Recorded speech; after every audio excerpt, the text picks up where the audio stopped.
Coming up on News in Depth, bandit robs family while having early breakfast.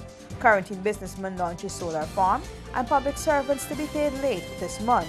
News in Depth begins now. With tonight's edition of News in Depth, I'm Apple Wharton. Thanks for joining us. First up, a bandit helped himself to an early breakfast while a quarantine family slept.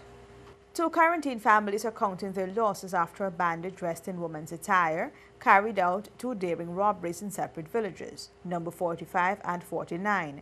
The robberies occurred on Saturday and early Sunday morning.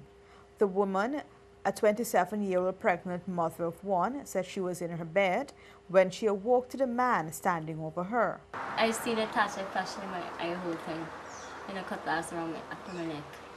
And then I see somebody standing over me. He tried to run out, and I had a thick blanket, like that's what he covered his head with. And he had on one of my pregnant dress on.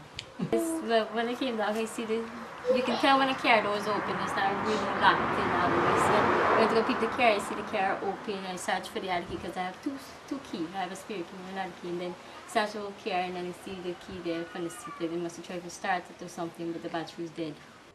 She said the man escaped with money and a quantity of jewelry. Over at number 49 village, a pensioner said she awoke to a loud bang. Now, when me hard, thief. So thief, and everybody come, them look the front door, and come down. Me see the window, them shoving something in the window, and what I put in the window, and I put the window down. Them put them on blanket, and towel and some big towels. And I shove them in the window, and I try to shove them hands up to open the window, the towel, right?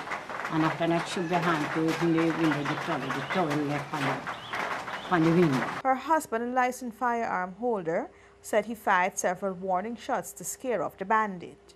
Just warning bullets, and he did not. From there, you run if you got a bicycle, and you take off on the outside. Immediately after that, I called my son with the minibus, and we tried to track him on the road, but we didn't see anything. He said it was after an inspection that they noticed the bottom flat of the house was ransacked and several items missing. The bandit, he said, also helped himself to an early breakfast. He mixed tea and he drank, he eat biscuits. And he had apple in the freezer, apple and grapes, and he ate out everything. And in the cupboard here, I had 2 bottles of pepper sauce. Apparently, I don't know why they did pepper sauce. That was in a plastic bottle. Both robberies are under investigation. More news on the other side of this break. Hey, looky there. Let me go to techie boots. Boots? No, mama, I ain't gonna get locked up teeth in a big stinky 30-second boots. Plus, it can be more cheaper online. And don't got my favorite color, pink. Let me go on. Online shopping. Cheaper, faster, better. Passback.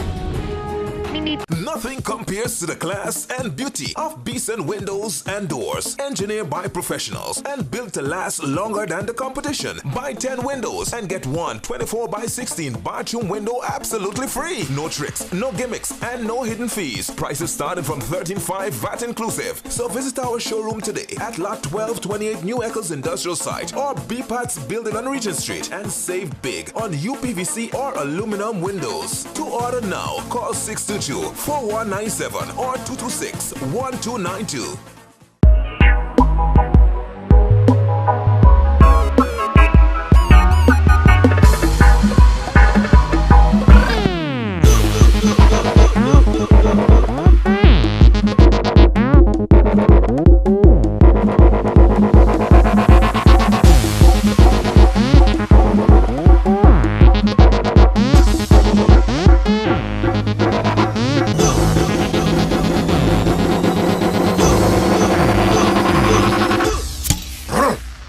A man's beer.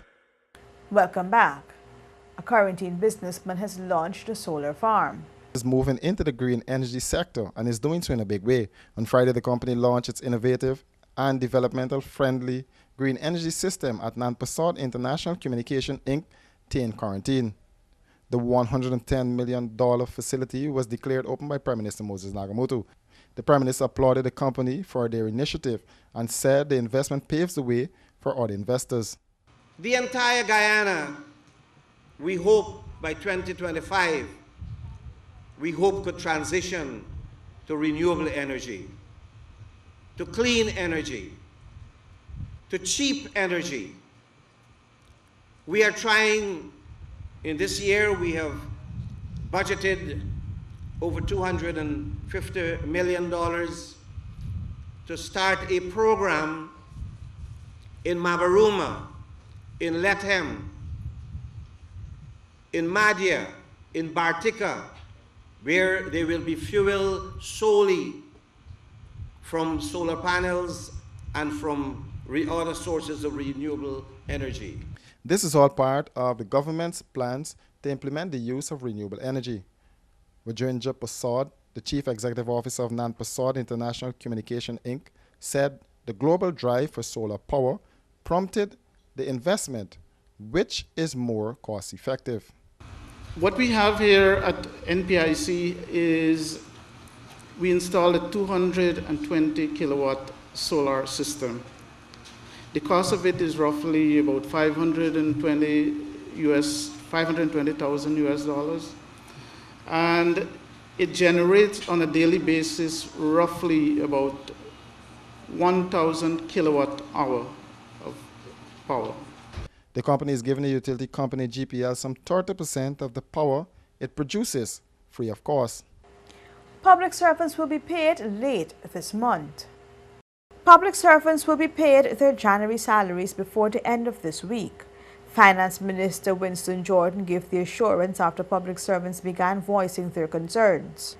The minister was quoted in some sections of the media saying that salaries were due to procedural and system hiccups, as he said the system should be regularized by next month. Processing of salaries should have started last week. That's a wrap for this edition of News in Depth. Do join us again, same time tomorrow for another edition.